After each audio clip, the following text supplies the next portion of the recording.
सर्दियों का मौसम था। शिमला वालों ने 3 दिन से धूप के दर्शन नहीं किए थे। कनिका भी आजकल शिमला में ही रह रही थी। 3 साल जॉब करने के बाद उसने पीएचडी करने की ठानी और शिमला आ गई। क्लासेस के बीच में गैप था तो उसने सोचा चलो कॉफ़ी पीते हैं बरिस्ता में।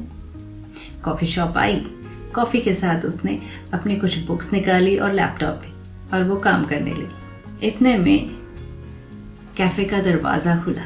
एक ठंडी हवा के झोंके के साथ हैंडसम सा लड़का गॉगल चढ़ाए हुए कॉफ़ी शॉप में एंटर हुआ।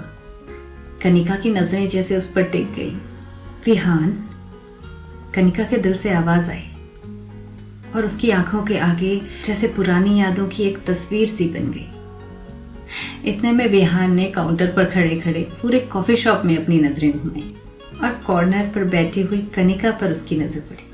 उसे पहचानते हुए विहान ने एक प्यारी सी स्माइल दी। कनिका ने भी बदले में मुस्कुराया और विहान दौड़कर कनिका के पास गया, हैंडशेक किया और बैठ गया।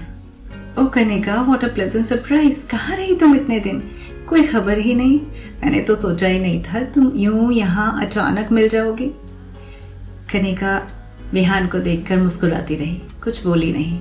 शुरू से ही इंट्रोवर्ट थी ना। विहान बोला, अरे मुझे देखकर तुम्हें खुशी नहीं हुई क्या? हाँ, हुई ना, बहुत खुशी हुई। कहाँ हो तुम विहान आजकल? क्या कर रहे हो? ओ कनिका, मेरा आईएमए में जाने का सपना मैंने पूरा कर लिया। ट्रेनिंग लेने के बाद मैं उत्तराखंड के एक बहुत खूबसूरत हिल स्टेशन लैंसडाउन में पोस्टेड हूँ। बहुत सुंदर जगह है, एकदम नेचुरल ब्यूटी।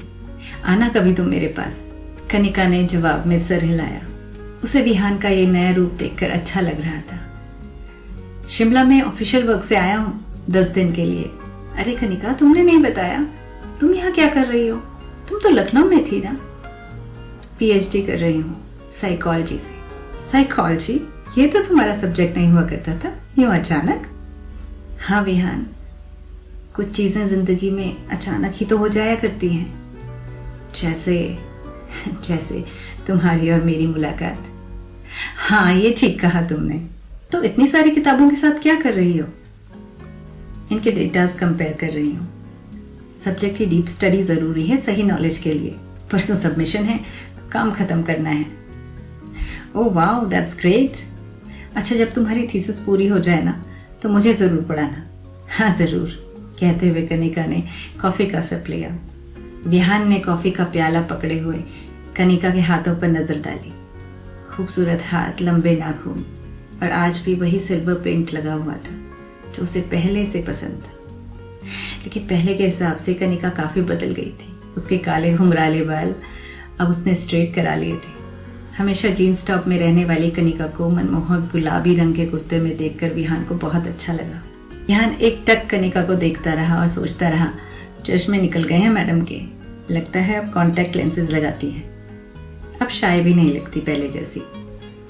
काफी कॉन्फिडेंट हो गई है। दोनों शांत थे, दोनों एक दूसरे को देख रहे थे और दोनों ही के मन में उथल पुथल चल रही थी। दोनों के हाथ कॉफी टेबल पर पल पल टकरा रहे थे, लेकिन कोई भी पहल नहीं कर पा रहा था। उनका प्यार स्कूल के दिनों में 9th स्टैंडर्ड से शुरू हुआ था और कॉलेज के फर्स्ट ईयर तक चला भी। लेकिन दोनों के बीच में कुछ गलतफहमी हो जाने के कारण उनके बीच में ब्रेकअप हो गया। कनिका ने विहान को समझाने की बहुत कोशिश की, लेकिन विहान ने उसकी एक न सुनी। अब समय बीतता चला गया और शायद कनिका के दिल में विहान की यादें भी धुंधली पड़ गई थी। लेकिन ये क्या, आज विहान को अपने सामने देखकर सारी यादें ताज़ा हो गई। दोनों के दिल जोर जोर से धड़क रहे थे, लेकिन कनिका को डर था कि कहीं फिर से उसका दिल न टूट जाए। कनिका ने अपनी घड़ी में टाइम देखा और कहा कि विहान, मेरी क्लास का टाइम हो गया, मुझे निकलना होगा। मुझे मिलोगी ना फिर से कनिका? हाँ, कहकर कनिका वहां से निकल गई। विहान कुछ देर वहीं बैठा रहा। उसने कनिका के जूठे कप से कॉफी का एक सिप लिया। उसके चेहरे पर मुस्कुराहट थी। तभी उसे ख्याल आया कि अरे, कनिका ने तो अपना नंबर दिया ही नहीं। मैं उससे कैसे कांटेक्ट करूंगा, मिलूंगा कैसे? यही सोचते हुए वो वापस चला गया। अगले दिन फिर से उसी कैफे में आया, ये सोचकर कि कनिका उसे वहां मिलेगी। लेकिन कनिका उसे नहीं मिली। अगले 4-5 दिन तक वो लगातार कॉफी शॉप के चक्कर लगाता रहा। लेकिन कनिका वहां नहीं आई। विहान को लगा कि कनिका शायद उससे मिलना नहीं चाहती, लेकिन विहान के दिल में कनिका की यादें इतनी हावी हो रही थी कि वो बस कनिका से मिलना चाहता था। यही सोचकर उसने फेसबुक खोला, उसमें कनिका का प्रोफाइल चेक किया। कनिका सारी तस्वीरों में काफ़ी खुश लग रही थी। उसकी तस्वीरें देखकर विहान ने सोचा कि क्या कनिका अपनी लाइफ में कुछ आगे बढ़ चुकी है, क्या उसकी लाइफ में कोई और आ गया है। यही सोचकर उसने उसके फेसबुक स्टेटस चेक किए, लेकिन सारे हार्ट ब्रोकन स्टेटस देखकर उसे समझ आ गया कि नहीं, कनिका अभी वहीं ठहरी हुई है। क्या करूं, कैसे कांटेक्ट करूं उसे। यही सोचकर उसने फेसबुक का मैसेंजर खोला और एक मैसेज टाइप किया, hi how are you, can we meet. Message sent at 2:30 PM। 2 minute, 4 minute, आधा घंटा, लेकिन कनिका का कोई जवाब नहीं आया। शिमला की मॉल रोड पर टहलते हुए विहान ने फिर से मैसेंजर चेक किया। Message seen at 2:33 PM। Oh, तो मैसेज देखकर भी जवाब नहीं दे रही, इसका मतलब मुझसे मिलना ही नहीं चाहती। आखिर गलती भी तो मेरी ही थी, मैं ही उसको समझ नहीं पाया और मैंने कभी मिलने की भी तो कोशिश नहीं की। विहान का दिल बहुत भारी हो रहा था।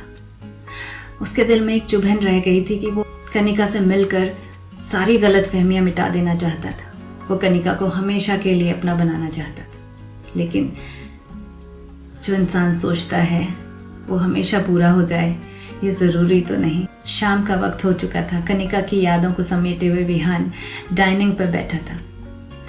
इतने में फ़ोन में टिंग की आवाज़ हुई।